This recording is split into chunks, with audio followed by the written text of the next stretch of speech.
Cinema விமர்சகர் Oscar movies தயாரிப்பாளர் பாலாஜி பிரபு sir நம்மள இணைஞ்சிருக்காரு. வணக்கம் சார். வணக்கம் சார், தலைவர் 173ல வந்து பார்த்தீங்கன்னா சிபி சக்கரவர்த்தி உள்ளே வந்துட்டாரு. இது பல பேருக்கு ஷாக்காக இருக்கு. இந்த டைரக்டர் லிஸ்ட்லேயே இல்லையே அப்படின்னு. அவர் ஒத்துக்கிட்டதுக்கு முக்கியமான 2-3 காரணங்கள் இருக்கு. அதனால தான் ரஜினி சார் ஒத்துக்கிட்டாரு. ஒரே மீட்டிங்ல ரஜினி எப்பவுமே ஒத்துக்க மாட்டாரு. இதை மட்டும் எப்படி ஒத்துக்கிட்டார் சார்?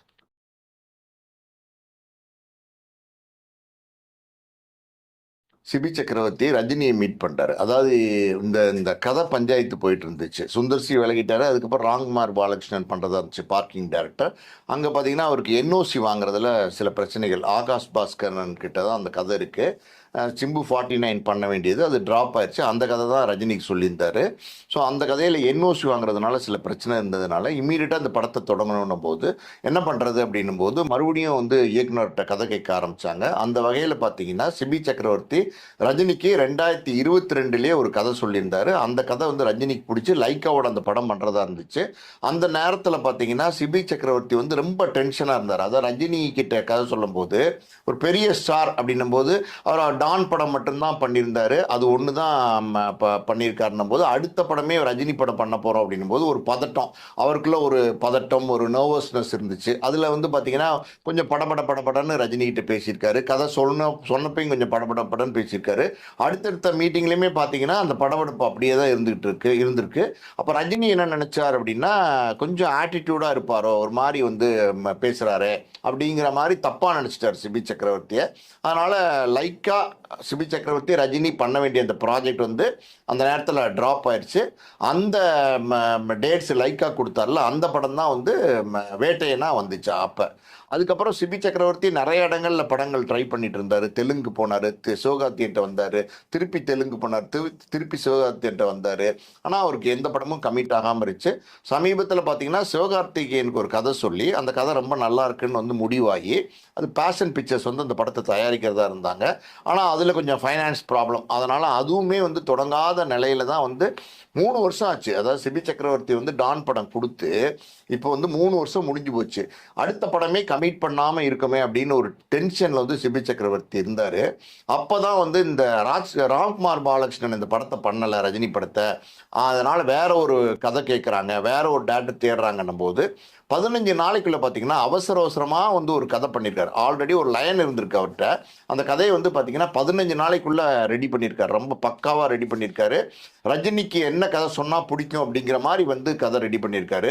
ஏற்கனவே ரஜினியை மீட் பண்ணி கதை சொல்லி அனுபவம் இருந்ததுனால ஸோ ரஜினிகிட்ட ஈஸியாக அந்த கதையை கன்வின்ஸ் பண்ணிடலாம் அப்படின்னு சொல்லிட்டு ஐஸ்வர்யா ரஜினிகாந்தை பொறுத்த வரைக்கும் சிபி சக்கரவர்த்தி ஆல்ரெடி முதல் தடவை கதை சொன்னார்ல, அப்போவே வந்து ஐஸ்வர்யா ரஜினிகாந்தை மீட் பண்ணியிருக்காரு.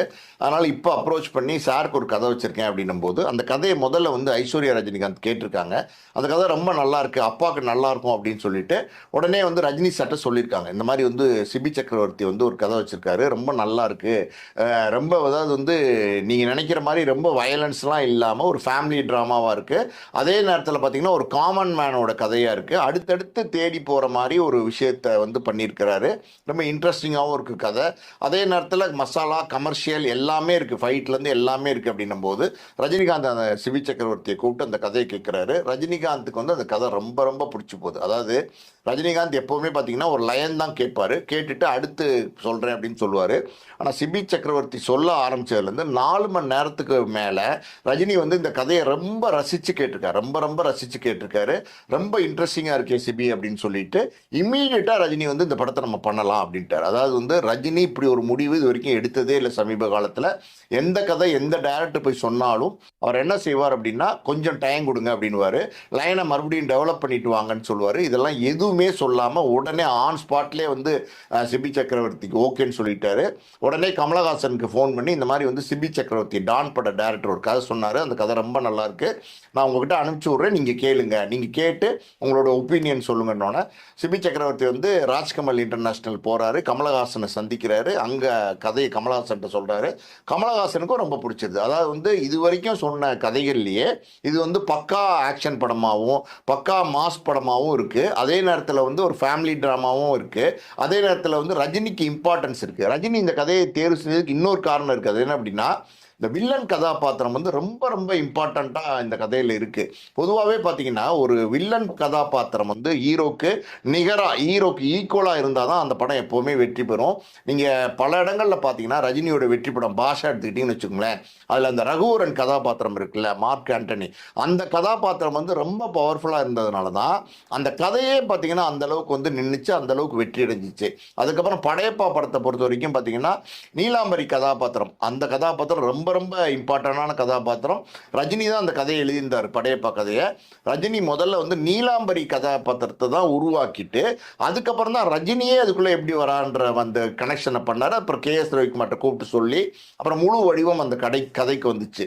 எப்போவுமே ஒரு படத்தில் பொதுவாகவே பார்த்தீங்கன்னா ஒரு ஒரு ஹீரோக்கு ஈக்குவலான பவர்ஃபுல்லான வில்லன் இருந்தால் அந்த கதை எப்போவுமே ஜெயிக்கும். அந்த மாதிரி இந்த படத்தை பொறுத்த வரைக்கும் ரொம்ப ரொம்ப இம்பார்ட்டண்ட்டான ஒரு வில்லன் இருக்காரு, ஒரு பவர்ஃபுல்லான வில்லன் இருக்காரு.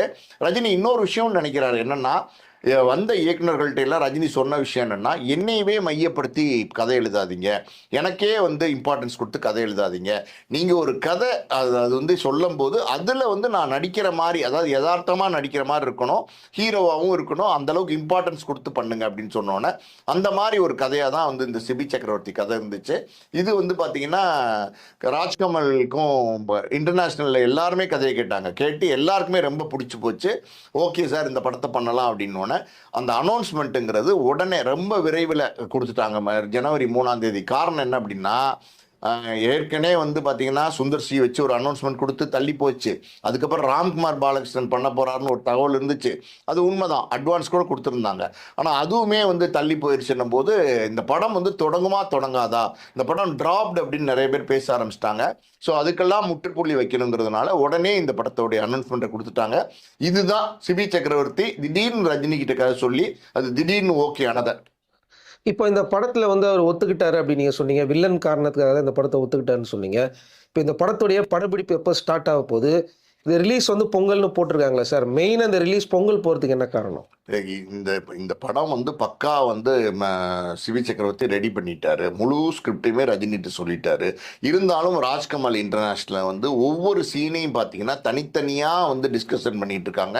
ஒவ்வொரு சீனையும் வந்து மெருகேற்றிட்டு இருக்காங்க. அதாவது ரஜினிக்கு இந்த சீனில் என்ன இம்பார்ட்டன்ட் இருக்கு, இந்த வில்லனுக்கு இந்த சீனில் என்ன இம்பார்ட்டன்ட் இருக்கு, இந்த ஹீரோயினுக்கு இந்த சீனில் என்ன இம்பார்ட்டன்ட் இருக்குன்னு ஒரு பக்காவான ஒரு மசாலா படமாக இருக்கணும். அதே நேரத்தில் சூப்பர் டூப்பர் ஹிட்டும் பண்ணணுங்கிறதுனால அந்த கதையை வந்து முழுக்க வந்து பார்த்தீங்கன்னா தனித்தனியாக சீன் வாரியாக பிரித்து விவாதம் பண்ணிட்டு இருக்காங்க. சிபி சக்கரவர்த்தி அவருடைய உதவியாளர்களோட உட்காந்து டிஸ்கஷன் பண்ணிட்டு இருக்காரு.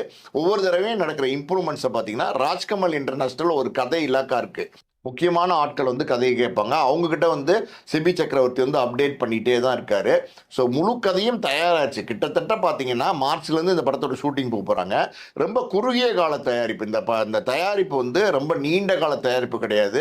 இது வந்து பார்த்தீங்கன்னா ரொம்ப ஏகப்பட்ட பேன் இண்டியா ஸ்டார்ஸு அது இதுன்னு நடிக்கிற மாதிரியான ஒரு படம் கிடையாது. இதில் வந்து இம்பார்ட்டண்ட்டாக வந்து ரஜினியும் அந்த வில்லனும் தான் இருக்காங்க. இன்னொரு முக்கியமான கதாபாத்திரம் வந்து இதில் இம்பார்ட்டண்ட்டாக இருக்கிறதா சொல்கிறாங்க. அந்த கதாபாத்திரம் என்னங்கிறது சஸ்பென்ஸாக வச்சுருக்காங்க இந்த படத்தை பொறுத்த வரைக்கும். ஸோ இது உடனே வந்து தயாரானதுக்கப்புறம் இம்மீடியட்டாக ரிலீஸ் பண்ணலாம். ஆனால் ஜெயிலர் 2 வந்து ஆகஸ்ட் மாதம் ரிலீஸ் ஆகிறதுனால ஜெயிலர் 2வோட இம்பார்ட்டன்ஸ் எந்த விதத்துலையும் குறைஞ்சிடக்கூடாதுங்கிறதுனால ரஜினி வந்து இதை பொங்கலுக்கு ரிலீஸ் பண்ணலாம் அப்படின்னு சொல்லிட்டாரு. ஸோ இது இந்த வருடம் வந்து மார்ச் தொடங்கி கிட்டத்தட்ட பார்த்தீங்கன்னா ஒரு அக்டோபர் போல் இந்த படப்பிடிப்புலாம் முடிஞ்சு ஒரு 2-3 மாதம் போஸ்ட் ப்ரொடக்ஷன் பண்ணி பொங்கலுக்கு இந்த படத்தை கொண்டு வராங்க. இப்போ நீங்கள் முக்கியமாக பார்க்க வேண்டியது ஒரு விஷயம் என்னென்னா, ரஜினியோட எந்த படத்துலையுமே வந்து இப்போ சமீபத்தில் வந்து ரிலீஸ் டேட் கொடுக்கறது இல்லை. எல்லா படமே வந்து படம் ஆரம்பிப்பாங்க, ஆனால் எப்போ ரிலீஸ் டேட்டுங்கிறது படம் கிட்டத்தட்ட முடிகிற தருணத்தில் தான் வந்து முடிவு பண்ணுவாங்க. ஆனால் இந்த படத்தை பொறுத்த வரைக்கும் பார்த்தீங்கன்னா பொங்கல் 2027ன்னு அந்த போஸ்டர்லேயே அனௌன்ஸ் பண்ணிட்டாங்க. ஸோ இது ஒரு மிக குறுகிய கால தயாரிப்பாக இருக்குது. அது வந்து இந்த முடிவு எடுத்ததுக்கு காரணம் இதுதான். Okay sir. இது இவரை ஒத்துக்கிட்டதுக்கு முக்கியமான காரணம் அட்லின்னு சொல்கிறாங்கல்ல. ஏன்னா அட்லி சார் கூட வந்து ரஜினி வந்து சேர்ந்து பண்ண போகிறாரு அப்படிங்கிற மாதிரி பேச்செல்லாம் போயிட்டு இருந்தது. அந்த லைக்கா நிறுவனங்கள்லாம் முயற்சி பண்ணாங்க அப்படின்ட்டு இருந்தாங்க. அதுக்குள்ளே அவர் பாலிவுட் போயிட்டார்ல. ஸோ இதில் அட்லியும் ஒரு காரணமா? அட்லி கிட்ட ஒரு சில அவுட்புட்லாம் கேட்பாருங்களாம் சொல்கிறாங்களே. அட்லியும் ஒரு காரணம். அட்லி எப்படி காரணம் அப்படின்னா, அட்லி ரஜினியை வச்சு ஒரு படம் பண்ணால் ரொம்ப நல்லாயிருக்கும் அப்படின்ற பேச்சு ரொம்ப நாளாகவே சினிமா இண்டஸ்ட்ரியில் இருக்குது. அட்லியை பொறுத்த வரைக்கும் பார்த்தீங்கன்னா எல்லா ஸ்டார்ஸையும் வச்சு மெகா ஹிட் கொடுக்குறாரு. இப்போ ஷாருக் கானே வச்சு பார்த்தீங்கன்னா ஜவான் வந்து 1000 கோடி கலெக்ட் பண்ணுற அளவுக்கு ஒரு பெரிய ஹிட்டை கொடுத்துட்டாரு. இப்போ படமே பார்த்தீங்கன்னா 900 கோடிக்கு பண்ணுறாரு. அல்லு அர்ஜுனை வச்சு சன் பிக்சர்ஸ் அந்த படத்தை தயாரிக்கிறாங்க. ஒரு படத்தினுடைய பட்ஜெட்டே 900 கோடினும் போது அந்த அளவுக்கு வந்து ஒரு ஸ்டார் டேரக்டராக இன்னைக்கு அட்லி மாறிட்டாரு. ஸோ அவர் எடுக்கிற படங்கள் எல்லாமே ஹிட் படங்களாக இருக்குது. அவர் மெகா ஹிட் படங்கள் கொடுக்கறதுனால அட்லி ரஜினிகாந்த் இணையணும், அட்லி ரஜினிகாந்த் காம்பினேஷன் ஒரு படம் வரணும்னு எல்லாருமே எதிர்பார்க்குறாங்க. அந்த வகையில் பார்த்தீங்கன்னா இவர் சிபி சக்கரவர்த்தி அட்லியோட உதவியாளர் தான் இருந்திருக்காரு.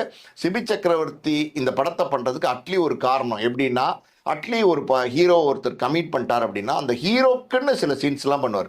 ஒரு ஹீரோ அந்த படம் வந்து மக்கள் கொண்டாடணும், அது ஒரு கைதட்டி ரசிக்கிற அளவுக்கு பார்த்தீங்கன்னா ஹீரோக்கு இம்பார்ட்டன்ட் கொடுத்து எப்போவுமே சீன்ஸ் பண்ணுவார். அதுக்கு தனியாகவே வந்து பார்த்தீங்கன்னா ஒரு ஸ்பேஸ் கொடுப்பாரு. தனியாகவே வந்து அவருடைய திரைக்கதையில் வந்து அவருக்கு ஒரு இடம் கொடுப்பாரு. மாசான சீன்ஸ் எல்லாம் எப்போவுமே வந்து வைப்பார்.